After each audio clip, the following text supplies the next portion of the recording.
ya berbagi sedikit materi tentang metode penelitian. Jadi menyambung dari materi sebelumnya dari Pak Gandike tentang topik penelitian, hari ini saya membahas tentang metode penelitian. Apa sih sebenarnya metode penelitian itu? Jadi yang namanya metode penelitian itu, yang namanya metode pasti itu langkah-langkah ya. Jadi metode penelitian berarti langkah-langkah yang dilakukan oleh peneliti untuk menyelesaikan satu penelitiannya. Biasanya metode atau langkah-langkah tersebut digunakan untuk mencari atau mengumpulkan informasi atau data sebagai bahan untuk menyelesaikan penelitiannya. Biasanya di dalam metode penelitian itu isinya adalah prosedur atau langkah-langkah yang harus ditempuh mulai dari awal penelitian, mulai dari pengambilan data, kemudian menganalisa, kemudian waktu penyelesaiannya, kemudian sumber datanya, langkah kerjanya, kemudian pengujian pembuatan, pengujian, serta pengembangannya bagaimana. Kemudian ada beberapa metode dalam penyelesaian penelitian. Salah satunya adalah SDLC atau Software Development Life Cycle. Biasanya ini digunakan untuk menyelesaikan penelitian software. Jadi membangun sebuah software sebagai bahan penelitiannya. Jadi ada beberapa langkah. Langkah pertama yaitu requirement analysis.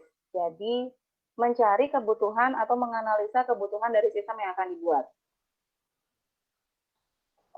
Biasanya untuk menganalisis kebutuhan sistemnya itu harus punya datanya lebih dulu. Jadi data yang digunakan atau dicari sebagai bahan untuk dianalisa kira-kira kebutuhan dari software yang akan dibuat itu seperti apa. Kemudian langkah berikutnya adalah desain. Setelah kita menganalisa data yang kita dapat dari narasumber, kita membuat desainnya. Kira-kira dari data yang sudah kita punya, kita bisa membuat perancangannya bagaimana. Kita bisa desain. Misalnya dari desain prototype atau tampilan aplikasinya, misalnya tampilan softwarenya, dan perancangan dari database-nya. Biasanya di sini disebut rancangan cetak biru biasanya dari sebuah sistem. Kemudian setelah punya desainnya, setelah proses desain di sini ada proses implementasi. Jadi pembuatan dari aplikasi yang akan dikerjakan dari rancangan yang sudah dibuat. Jadi pembangunan sistemnya biasanya melibatkan programmer kalau untuk pembuatan software. Jadi pada proses sebelumnya ada yang disebut sebagai sistem analisnya. Jadi sebelum dibuat aplikasinya, sama sistem analisnya dibuat desainnya terlebih dahulu, kemudian dari desain tersebut diberikan ke si pembuat aplikasinya. Kemudian setelah dibuat aplikasinya berdasarkan dari desain, ada namanya proses testing. Jadi digunakan sebagai kira-kira aplikasi yang dibuat ini sudah sesuai belum dengan kebutuhan sistemnya gitu. Jadi dilakukan testing oleh beberapa beberapa orang saja. Jadi belum benar-benar dipakai oleh user. Kemudian setelah dilakukan testing, dirasa sudah cukup untuk dikomersilkan, maksudnya dipakai oleh user, lalu digunakan oleh user. Setelah itu ada proses evaluasi. Jadi pada saat aplikasinya sudah dijalankan oleh user, itu ada beberapa tahap mungkin ya. Mungkin ada yang tidak sesuai dengan keinginan user. Ada beberapa kemungkinan kenapa sampai akhirnya ada beberapa keinginan user tidak tercapai. Jadi nanti munculnya di evaluasi di sini. Mungkin pada saat pengumpulan datanya, pengambilan datanya itu tidak jelas gitu. Nanti akan saya jelaskan di tahapan pengumpulan data, ada beberapa teknik untuk pengumpulan data.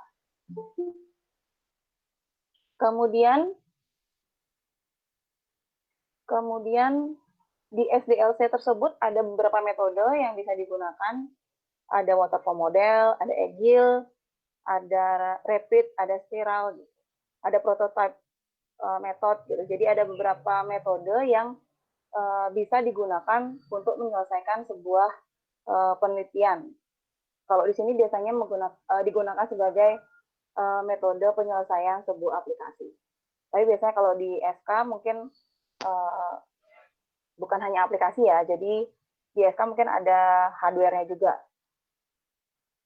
Sebenarnya langkah-langkahnya hampir sama, cuman bedanya mungkin pada saat testing ya, testing itu yang dites adalah bagaimana antara software dan hardware-nya bisa berinteraksi gitu aja. Ini contoh dari metode waterfall.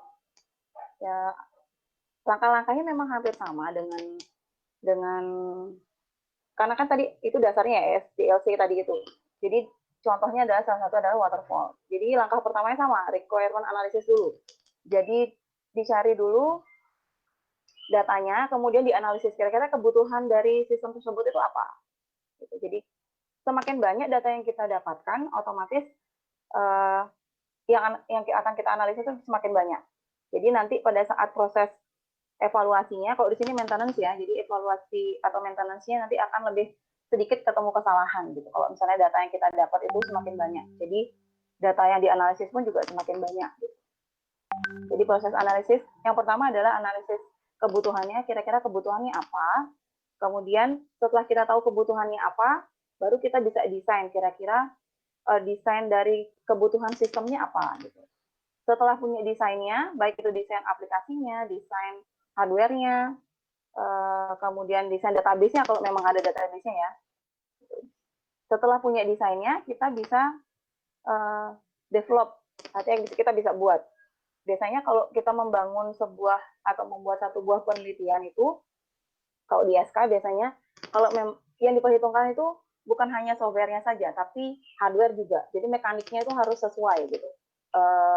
Harus presisi ya biasanya gitu. Karena kalau misalnya tidak sesuai, biasanya sih mungkin ada, misalnya kalau kita pakai dinamo gitu, misalnya yang satu bisa jalan, yang satu enggak. Jadi sama-sama harus bisa. Kalau bisa kita bikin line follower aja lah gampangannya gitu. Istilahnya gitu. Jadi memang harus diperhitungkan mekaniknya gimana dari desainnya tersebut biasanya gitu. Kemudian baru bisa dibuat. Setelah kita punya desain, bisa kita buat. Setelah dibuat, harus dites dulu. Harus ada testingnya, misalnya supaya kalau kita membuat alat di tugas akhir misalnya gitu, yang dites itu bukan hanya aplikasinya atau hardware-nya saja, tapi kedua-duanya harus semuanya harus dites gitu. Supaya untuk memastikan apakah hardware-nya sudah sesuai tidak dengan kebutuhannya. Apakah kalau kita bikin line follower, apakah sudah bisa belok ke kanan atau ke kiri atau lurus, atau sudah bisa sensornya sudah bisa ngecek garisnya atau tidak. Gitu. Jadi harus dites. Kalaupun misalnya memang ada yang tidak sesuai, ya dilakukan maintenance setelah itu. Gitu. Jadi ada perbaikan apabila tidak sesuai dengan kebutuhan sistemnya. Kemudian ini kelebihannya. Jadi dari kelebihannya waterfall itu proses menjadi teratur gitu. Jadi sudah tahu datanya kebutuhan sistemnya seperti apa. Setelah kita melakukan analisis kebutuhan, kemudian jadwal menjadi lebih menentu ya. Jadi sekarang harus bikin apa gitu. Jadi sudah jelas prosesnya. Kemudian proses mudah dipahami dan jelas karena sudah jelas langkah-langkahnya seperti apa. Langkah pertama apa, kedua apa, dan seterusnya. Kemudian mudah dalam pengelolaan proyek karena misalnya gini, kalau misalnya kita nggak punya desain, jadi kita nggak tahu sebelumnya itu yang salah itu ada di mana gitu. Jadi kalau misalnya kita sudah punya desainnya, kita tahu oh mungkin ukuran robotnya kurang lebar, kurang panjang, atau berat dari apa namanya dayanya, misalnya kalau misalnya pakai aki kan terlalu berat jadi robotnya nggak bisa jalan, udah tahu jadi mesti diganti apanya itu OPT serupnya desainnya.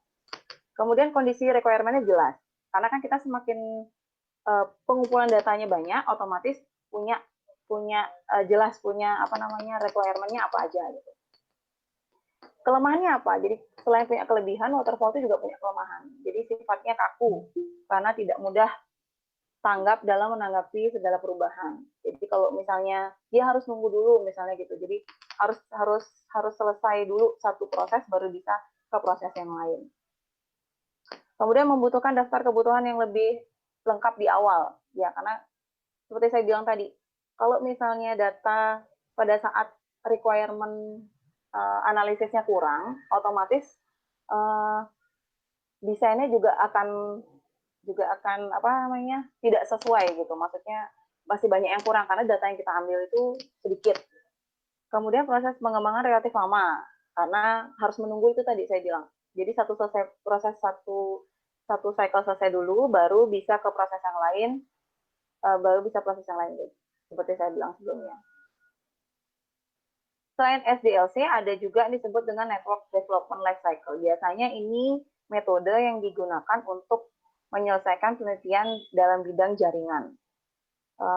Mungkin saya jelaskan aja secara singkat karena saya nggak pernah, istilahnya bukan nggak pernah, saya belum pernah menerapkan ini gitu karena saya belum pernah bikin benar-benar apa namanya terjun ke pembuatan jaringan ya. Kok cuma jaringan lokal di rumah aja sih saya bisa, tapi kalau misalnya penelitiannya sampai yang satu kantor gitu atau satu gedung gitu mungkin saya belum pernah.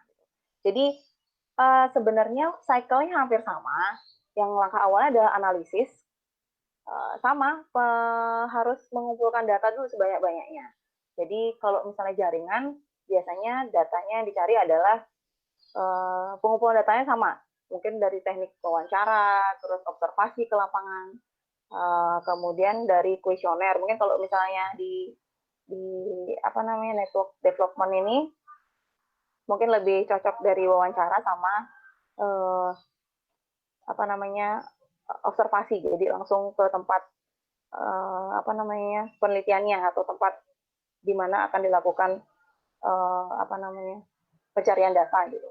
Jadi supaya bisa dianalisis kira-kira yang dibutuhkan apa untuk menyelesaikan masalah tersebut dari pengumpulan datanya biasa dari wawancara atau observasi tadi saya bilang. Kemudian setelah kita punya datanya, kemudian didesain. Didesain kira-kira kalau jaringan mungkin biasanya butuh tipe apa namanya topologinya apa gitu mungkin ya, topologinya apa, kemudian butuh kabelnya seberapa dari hasil analisis yang tadi. Butuh kabelnya berapa, butuh routernya berapa, butuh switchnya berapa, kemudian kelas apa yang dipakai nanti, ya seperti topologinya itu tadi. Terus kemudian kira-kira kendalanya apa, butuh apa namanya penunjang yang lain apa, misalnya butuh pipa, misalnya butuh apa yang lainnya gitu. Itu jadi desain. Kemudian setelah punya desainnya, kita bisa simulasikan. Biasanya ini menggunakan satu buah aplikasi biasanya. Mungkin salah satu contohnya mungkin pakai tracer gitu misalnya. Jadi bisa digunakan itu untuk membuat simulasinya. Karena supaya tujuannya adalah supaya tahu kira-kira nanti kalau topologinya seperti ini bisa nggak topologinya. Jadi kita merencanakan apakah desain yang kita buat itu sudah bisa menjawab dari kebutuhan sistemnya atau belum. Kemudian setelah selesai dibuat simulasinya dan dirasa memang sudah pas, kemudian diimplementasikan, baru bisa apa namanya, misalnya dipasang, dibuat pada memang di tempatnya gitu ya, di tempat penelitiannya gitu, setelah diimplementasikan. Kemudian setelah diimplementasikan, istilahnya dipasang itu kabelnya ya, sudah ditentukan routernya ditaruh di sini, kemudian berapa butuhnya kan sudah dari desain tadi. Setelah dipasang semua, baru dimonitoring. Kira-kira dari pemasangan ini ada yang ada kendalanya atau tidak gitu ya. Jadi sudah sesuai atau belum, kalau misalnya apakah berpengaruh terhadap kecepatannya, akses datanya gitu. Kemudian setelah dimonitor, baru kita bisa manajemen dari pengaturannya, misalnya apakah aksesnya dibatasi, misalnya gitu, kecepatannya, gitu. Itu untuk yang NDLC. Kemudian kita masuk ke setelah kita tahu metodenya, kita mulai nih bikin, oh saya udah tahu nih metode yang mana yang mau saya pakai gitu ya. Metode mana yang akan kita pakai. Jadi kita sudah perkirakan, oh nanti saya akan membuat ini butuhnya data ini aja gitu. Jadi kalau misalnya dilihat dari artinya, kan banyak kan nih anak SK tuh membuat penelitian tentang rancang bangun apa gitu ya, rancang bangun aplikasi, rancang bangun alat pendeteksi apa gitu. Jadi harus tahu dulu rancang bangun tuh apa sih gitu. Jadi kalau bisa dibaca di sini, rancang merupakan serangkaian prosedur untuk menerjemahkan hasil analisa dari sebuah sistem ke dalam bahasa pemrograman untuk mendeskripsikan dengan detail bagaimana komponen-komponen sistem diimplementasikan. Tuh, dari arti kata rancang aja sudah tahu sesuai nggak dengan cycle yang tadi. Berarti kan memang kita sudah harus punya langkah-langkahnya dulu. Dapatnya dari mana ya? Dari data yang tadi dari data yang kita dapetin dari kasus penelitian ini gitu. Kemudian setelah punya hasil analisisnya, baru kita bisa desain dan dibuat kira-kira gimana ini dari bahasa pemrograman yang digunakan gitu. Kemudian baru bisa diimplementasikan. Setelah diimplementasikan itu artinya dibuat gitu ya, dibangun. Ini rancang bangun ya. Jadi pembangunan sistem untuk menciptakan sistem baru atau bisa menggunakan sistem yang sudah ada. Jadi itu disebut pengembangan. Jadi boleh nggak kira-kira kita membuat penelitian karena sebelumnya sudah ada penelitian sebelumnya, kemudian kita kembangkan. Boleh. Jadi kita bisa pakai data yang sudah ada gitu. Dan kita kembangkan dari situ. Biasanya sih pengembangan itu muncul karena memang ada masalah dari sistem sebelumnya. Gitu. Jadi rancang bangun di sini merupakan kegiatan menerjemahkan hasil analisa ke dalam bentuk paket perangkat lunak atau perangkat keras ya, atau keduanya gitu. Kemudian menciptakan sistem tersebut ataupun memperbaiki sistem yang sudah ada.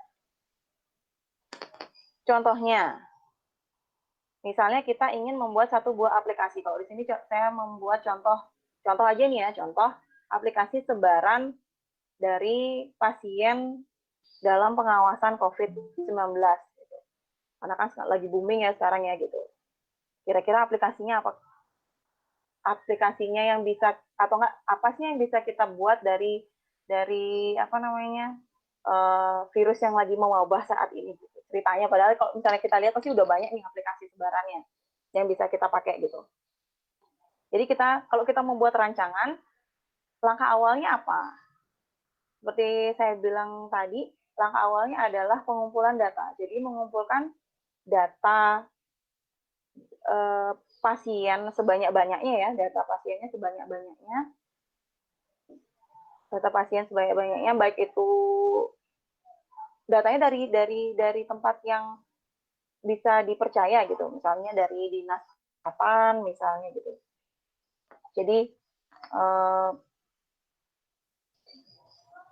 Jadi mengumpulkan data sebanyak-banyaknya, baik dari pusat, daerah, atau dari lingkungan yang paling kecil. Gitu. Kalau kita biasanya kalau di Bali kan ada pemerintah pusat, misalnya provinsi, kemudian kabupaten, kemudian desa gitu misalnya ya, Banjar. Jadi datanya itu dari semuanya. Kemudian dari data yang kita ambil itu, kita bisa menganalisa. Jadi bisa menganalisa kira-kira butuhnya apa sih untuk membuat satu aplikasi sebaran ini. Dari pengumpulan data sebelumnya. Setelah kita membuat analisanya, atau kita sudah punya analisanya, kemudian baru dibuat desainnya, atau rancangan, atau pola. Jadi bisa menghasilkan prototipe. Kemudian setelah punya desainnya, kita bisa membuat perangkat lunaknya. Jadi kalau misalnya membuat software dan hardware, berarti di sini rancangannya juga ada software dan hardware gitu. Misalnya kalau hardware butuh jelas mekaniknya tuh butuhnya apa aja gitu. Didesain ini dulu, dibuat desainnya dulu. Setelah kita punya desainnya, baru kita bisa membuat software dan hardware-nya. Kalau di sini biasanya prototype ini bisa berubah sewaktu-waktu, biasanya dari hasil pengujian. Jadi misalnya kita ujikan, kemudian ada yang kurang, kita bisa ganti desainnya, gitu. Kemudian setelah dibuat, kemudian diujikan, baru bisa dipakai aplikasinya menggunakan data sebenarnya. Ini hanya contoh aja. Kemudian ada teknik pengumpulan data. Kalau tadi saya sempat membahas gimana sih caranya, langkah awal pertama itu pasti adalah pengumpulan data. Jadi semakin banyak data yang kita dapatkan, otomatis nanti kebutuhan dari sistemnya itu akan semakin jelas gitu. Jadi ada beberapa teknik pengumpulan data, ada teknik wawancara, kemudian teknik observasi dan kuesioner. Jadi teknik wawancara ini lebih mudah biasanya untuk mendapatkan datanya. Jadi kita melakukan wawancara atau tanya langsung ke narasumber yang kita teliti. Jadi semakin jelas kita bertanya, otomatis kebutuhan sistemnya mereka akan semakin tahu mereka. Kemudian semakin lebih mudah biasanya karena teknik ini langsung bertemu dengan narasumbernya. Cuman ada kelemahannya biasanya kalau di wawancara itu. Kita harus pintar-pintar untuk bertanya ke narasumber supaya narasumbernya juga mau terbuka terhadap kita. Gitu. Kadang ada narasumber yang tidak bisa mengungkapkan sebenarnya mereka butuhnya apa. Gitu. Jadi di situ biasanya kendalanya, teknik wawancara di situ biasanya kendalanya. Jadi mungkin sebaiknya sebelum melakukan proses wawancara disiapkan dulu kira-kira nanti yang akan ditanyakan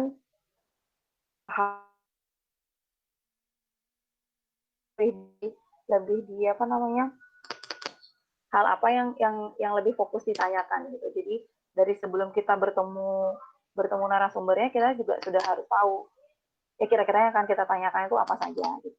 Kemudian harus disesuaikan waktunya juga gitu. Mungkin mencari waktu supaya narasumbernya juga punya waktu luang untuk lebih santai pada saat proses wawancaranya.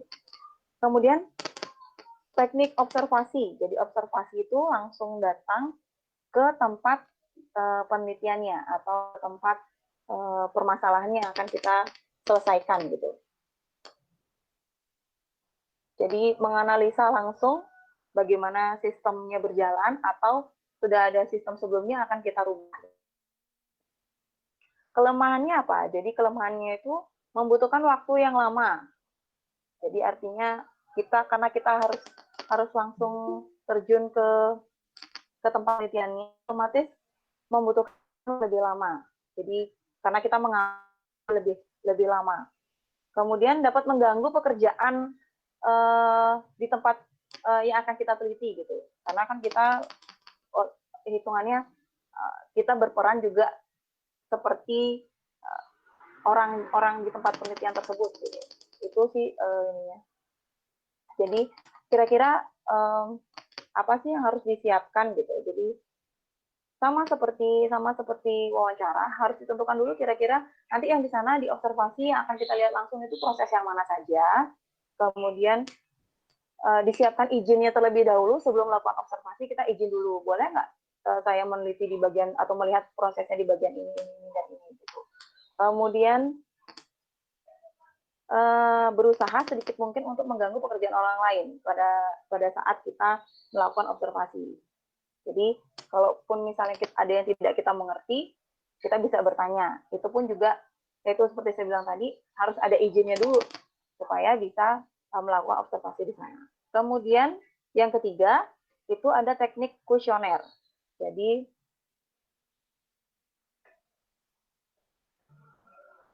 menggunakan kuesioner untuk mendapatkan data. Keuntungannya hasilnya lebih objektif karena kuesioner dapat dilakukan kepada banyak orang sekaligus. Jadi kita bisa mendapatkan data lebih banyak gitu pada saat, jadi satu kali waktu datanya bisa dapat banyak, kemudian waktunya lebih singkat karena paralel ya, jadi bisa sekaligus datanya. Tapi ada kelemahannya, jadi biasanya ini tergantung dari respondennya semangat atau enggak untuk mengisi kuesionernya gitu biasanya. Kemudian kendala lain, sulit untuk membuat pertanyaan yang singkat, jelas, dan mudah dipahami biasanya gitu. Jadi pada saat kita menyebarkan kuesioner, kalau misalnya pertanyaan yang kita berikan dalam kuesioner tersebut tidak dipahami, otomatis akan ditanyakan, iya.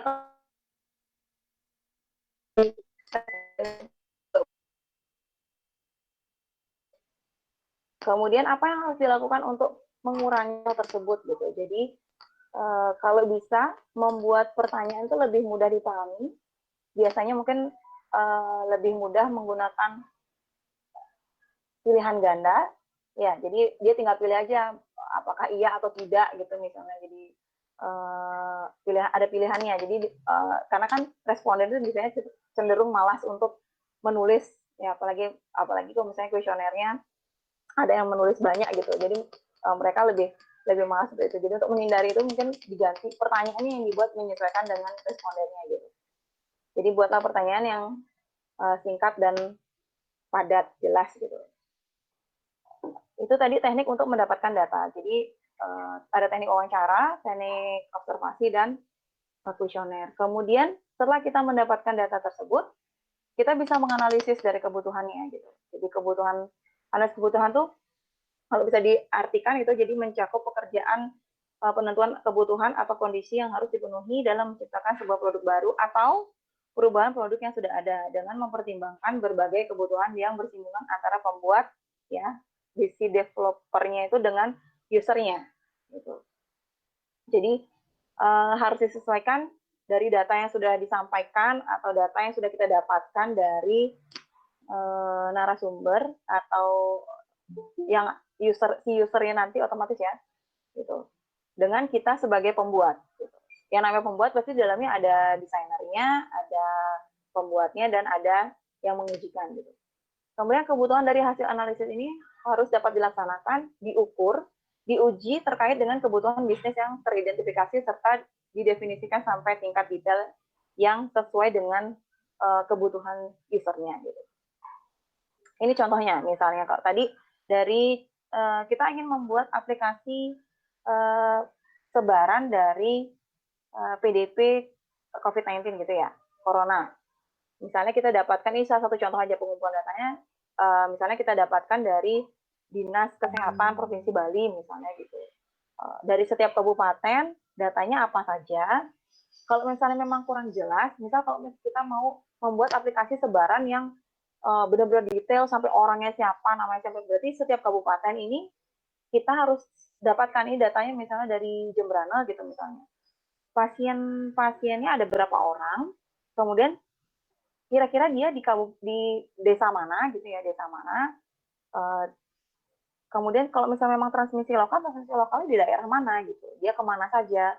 Nanti kita bisa trace kira-kira nanti kemungkinan sebarannya di mana saja gitu. Jadi bisa dikembangkan lagi aplikasinya, bukan hanya aplikasi sebarannya saja, tapi aplikasi kemungkinan sebarannya gitu. Jadi dari saja kita bisa dapat. Sekarang tergantung aplikasinya aja atau kemungkinan. Jadi satu baris data ini kita bisa kembangkan lagi datanya. Jadi di kebutuhan aplikasi ini cuma salah satu contohnya. Kemudian kalaupun misalnya dari data sebelumnya kita lihat Ini kan sudah di setiap kabupaten ya. Jadi kita cari misalnya dari hasil wawancara, ternyata aplikasinya memang butuh oh saya butuh data yang memang tampilan real di seluruh provinsi Bali gitu, bukan hanya angka saja, tetapi saya butuh misalnya kalau dari angka mungkin dari bisa ditampilkan berupa grafik, tapi saya butuhnya memang sebaran yang real, dia tinggalnya daerah mana, kemudian di kabupaten mana, desa mana, misalnya kecamatan mana gitu. Jadi butuh memang tampilan apa namanya peta Balinya nih dia daerah mana yang positif, kemudian dia tinggal di mana saja gitu misalnya. Gitu. Jadi setelah kita punya datanya, kita analisis. Jadi si apa namanya user nanti ini butuhnya kayak gimana sih gitu. Jadi data yang kita peroleh user ini butuhnya apa, misalnya dari wawancara tadi, dari observasi, kemudian dari kuesioner. Misalnya kita menyebarkan kuesioner ke si pengguna aplikasinya, misalnya masyarakat gitu. Kita ambil contoh, misalnya kita sebarkan 100 kuesioner. Nah, si masyarakat yang menggunakan aplikasi ini misalnya nanti butuhnya datanya apa saja gitu. Jadi bisa kita analisis dari hasil kuesioner tadi gitu. Dan satu lagi pertanyaannya memang harus mengacu pada nanti aplikasinya yang ingin disampaikan dari aplikasinya apa saja gitu. Misalnya menampilkan data sebaran yang lebih mudah dibaca atau dipahami, misalnya dibuat tampilan grafik misalnya gitu. Jadi pertanyaan di kuesionernya pun juga mengarah ke situ gitu. Kemudian setiap grafik yang disorot pada apa namanya pada hasil grafik tadi, kalau tadi kan tampilannya hanya tampilan angka ya, kadang kita males kan lihat, dari hasil dari sampai tanggal kalau nggak salah tadi sampai tanggal berapa ya, tanggal 3 ya, tempat kelihatan di sini. Itu nggak kelihatan setiap harinya itu peningkatannya berapa, itu nggak kelihatan. Mungkin jadi setiap kalau misalnya kita sorot grafiknya, misalnya kita klik misalnya bisa kelihatan misalnya yang positif itu kenaikannya berapa setiap harinya, atau yang kalau yang kelihatan kan pasti yang positif sama yang sembuh gitu misalnya kita klik. Jadi hasil analisis ini juga bisa muncul karena data wawancara atau kuesioner itu tadi gitu. Kemudian menampilkan grafik pertambahan nih, seperti saya bilang tadi, apakah pasiennya positif, sembuh, atau meninggal setiap harinya gitu. Jadi bisa kita lihat per harinya itu ada penambahan berapa. Kemudian menampilkan pesan positif, jadi setiap kita mengakses aplikasinya misalnya muncul selalu pesan positif supaya apakah selalu semangat setiap hari, kemudian menjaga kesehatan setiap hari dengan cara apa, kan sudah banyak tuh disampaikan pesan-pesannya juga di media manapun juga sudah banyak pesannya. Jadi misalnya di aplikasi pun butuhnya juga seperti itu. Kalau dari kebutuhan apa namanya analisis kebutuhan yang data yang kita dapatkan dari kuesioner misalnya. Gitu. Kemudian membuat database yang menampung data pasien dan kabupaten yang berdampak. Misalnya. Kemudian menampilkan sebaran dengan tampilan Pulau Bali ya, kalau misalnya di misalnya kelihatan sebaran itu dari hasil ini hasil analisis dari data yang sudah kita dapatkan tadi. Setelah kita dianalisis, kemudian kita buat desainnya seharusnya. Kita buat desainnya, kira-kira butuhnya tuh apa saja, database-nya apa saja, kita buat rancangan database-nya, kemudian tampilan aplikasinya bagaimana, ini hanya desain saja. Setelah dibuat desainnya, baru kita implementasikan. Jadi implementasi itu merupakan satu penerapan atau juga sebuah tindakan yang dilakukan dengan berdasarkan suatu rencana yang telah atau sudah disusun atau dibuat dengan cermat serta juga terperinci sebelumnya. Ini misalnya tampilan kalau kita buat contoh apa namanya hasilnya dari analisis tadi, dibuat desainnya, kemudian hasil implementasinya misalnya seperti ini gitu. Jadi ada muncul grafiknya, kemudian kalau misalnya kita klik di sini, ini adalah positif, peningkatannya berapa setiap harinya gitu misalnya. Kalau di sini di setiap kabupaten penambahannya berapa yang positif, tapi kalau di sini nggak kelihatan ya per harinya di bagian kanan gitu. Ini salah satu contoh aja. Jadi setelah kita tahu kebutuhan sistemnya seperti apa dari hasil pengumpulan data, kita buat desainnya. Kemudian setelah kita punya desainnya, baru bisa kita implementasikan. Setelah implementasi, ini kita implementasikan berarti setiap kabupaten dia muncul berapa yang positif, berapa yang sembuh, dan berapa yang meninggal. Gitu. Balik lagi dari kebutuhan sistem tersebut. Gitu. Jadi harus dipastikan bahwa dan ini setelah kita buat aplikasinya harus kita ujikan. Jadi misalnya dari aplikasi yang sudah kita buat, kita share dari misalnya dari masyarakat yang sudah kita share kuesionernya, kita share lagi aplikasinya sudah kita buat untuk pengujian. Kira-kira apakah sudah sesuai atau belum dari kebutuhan sistem yang mereka maksud. Gitu. Kemudian kalau seandainya memang ada perubahan, kalau memang ada perubahan, itu disebut ada evolusinya gitu ya. Jadi ada maintenance-nya kira-kira dari aplikasi yang sudah kita buat itu sudah bisa menjawab belum dari kebutuhan sistem penggunanya gitu. Kira-kira apa yang kurang, apa yang perlu diperbaiki itu ada pengembangannya, istilahnya gitu. Jadi sama seperti aplikasi yang lain ya, pasti ada versinya. Windows pun juga seperti itu. Jadi dari pertama kali muncul sampai akhirnya sekarang itu kan ada perubahan pasti di setiap versinya gitu. Dan versinya pun kalau berubah pun pasti karena kebutuhan dari penggunanya gitu ya. Nggak mungkin kan dari dulu sampai sekarang selalu pakai Windows 98 gitu, nggak mungkin, pasti ada perubahan karena perubahan kebutuhan itu tadi gitu. Sama seperti aplikasi yang atau penelitian yang dibuat gitu. Kalaupun memang misalnya dari kebutuhan sistemnya pada saat diujikan sudah sesuai, ya mungkin ada perubahan dari yaitu perkembangan dari user yang lain gitu. Jadi kalau misalnya memang ada perubahan itu disebut pengembangan. Biasanya sih ada perubahan walaupun cuma sedikit ya. Misalnya kalau perubahan itu atau pengembangan itu biasanya jadi sistem itu nggak harus, atau aplikasi itu nggak harus selalu dibuat dari awal. Penelitian itu nggak harus dibuat dari awal. Jadi kalau misalnya pengembangan dari penelitian yang sudah ada, boleh.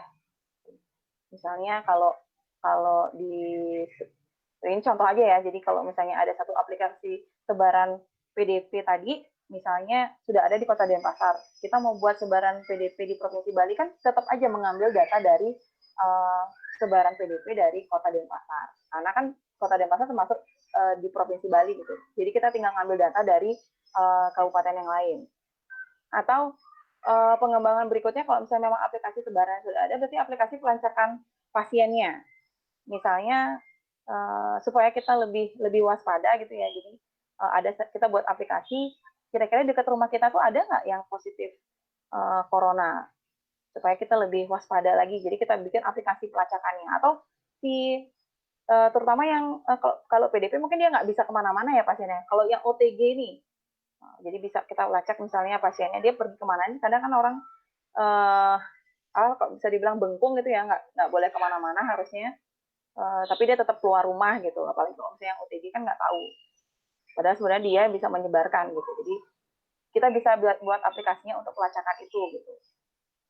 Kemudian atau kalau misalnya kita bikin satu penelitian atau satu aplikasi atau alat gitu ya, membuat pengukur suhu otomatis. Misalnya kalau kita masuk dalam satu gedung gitu, misalnya harus masuk satu bilik dulu untuk mengukur suhu gitu ya, mengukur suhu otomatis misalnya udah ada yang bikin, kemudian kita kembangkan lagi. Jadi kalau misalnya setiap habis diukur suhunya, misalnya kalau misalnya suhunya memang memenuhi syarat untuk masuk ke dalam gedung, ya udah berarti disemprot disinfektan. Kalau nggak disuruh pulang gitu misalnya. Pengembangannya dari situ misalnya.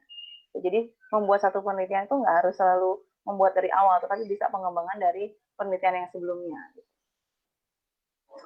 Ya, slide-nya cuma sampai di sini aja. Mungkin kalau misalnya ada yang bertanya sih di sini. Kira-kira dari yang saya sampaikan tadi ada yang bertanya? Atau pada live semua nih mungkin ya? Ada nggak kira-kira yang ditanyakan?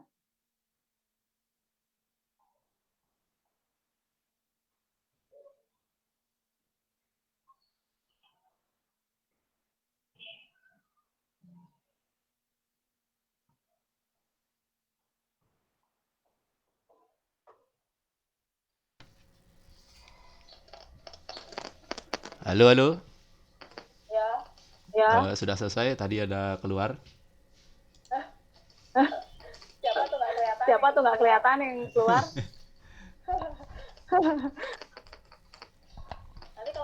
Nanti kalau misalnya ada yang ditanyakan bisa ke mana? Ke Bapak Ke Andika grup ya? lah. Oh iya iya ya, ke Iya. grup. Loh, kok nggak ada mahasiswanya sekarang nih? Tanyakan. Tuh, mau Halo. keluar semua. Aduh. Aduh. Udah kita ngobrolnya. Materinya udah nih ya. Udah, di stop, stop aja. Oke, tak stop. Stop Ngobrol rekaman apa? ya. Aku bikin di bawah mau.